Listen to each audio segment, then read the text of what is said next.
Reported. Kia ora tātou. Jackie Dean. In the first reading of the Heritage New Zealand Pouhere Taonga Bill, I'm looking to this bill to make the Historic Places Trust a more user-friendly organisation and also to be more responsive to the wishes of the wider community. And I'm going to give a few examples of what I mean by my desire to see that in this bill and what I am seeing in this bill, and I draw the House's attention in particular to Clause 80 of the bill, which covers these matters. And the Waitaki electorate is rich with built heritage, whether it is Oamaru itself and the built heritage, the Edwardian heritage, which is a notable feature of the town, or whether it is the signs of early Chinese occupation in central Otago and early settlement there. And all around the electorate there's the gold diggings and all sorts of built heritage features. You shouldn't really start naming them because you're going to leave some out.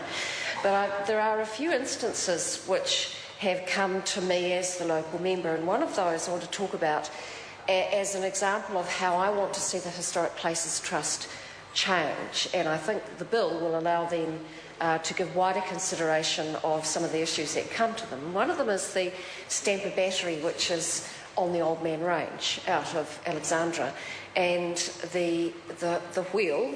It's an old gold mining relic, and the Stamper Battery is this wonderful contraption which literally has batteries which stamp, and they crush ore and gold is extracted, driven by a water wheel. The water wheel sits outside the Central Stories Museum in Alexandra and is enjoyed by thousands and thousands of people every year. And in fact, the Central Stories Museum in Alexandra is a wonderful example of a regional museum telling the story of New Zealand's history and built heritage. A group was formed who had the desire to bring the Stamper Battery, which was the other part of this water wheel contraption for extracting gold, down from the Old Man Range and to restore it, because of course it was lying in bog, and put it on display for everybody to enjoy.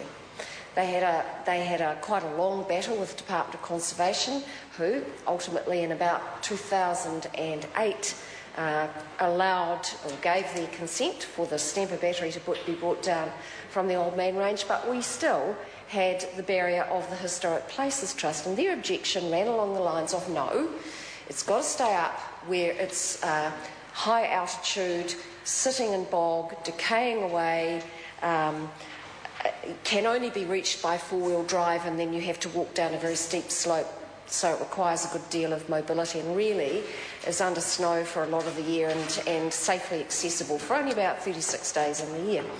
Now, it seemed to me that that fixed position is more of a barrier than making our built heritage accessible to more New Zealanders. There's also the Oamaru Basilica and a beautiful building, heritage one building, but the presbytery associated with it isn't. It's a mishmash of many years of alteration on behalf of the Catholic community, and the Catholic community who own the building wish to have it reclassified. They have found it extremely difficult to have that done. I am hoping that consideration will be given to that, and I'm seeing Clause 80, and I think that might provide a way forward for that community for the future of their building. Also, I've had a number of people come to me. There was the private homeowner in Palmerston with a beautiful old manse. It had a heritage classification, and they were most upset at the prospect of Historic Places Trust people coming into their home and classifying it. Now, it was a bit like using a sledgehammer to crack a nut. There are ways of doing these things, working with the community, and I hope that the changes signalled in this Historic Places Trust Bill will enable that to happen, and I certainly know that that is the will of the Minister who is promoting this bill, and so I hope it is going to happen.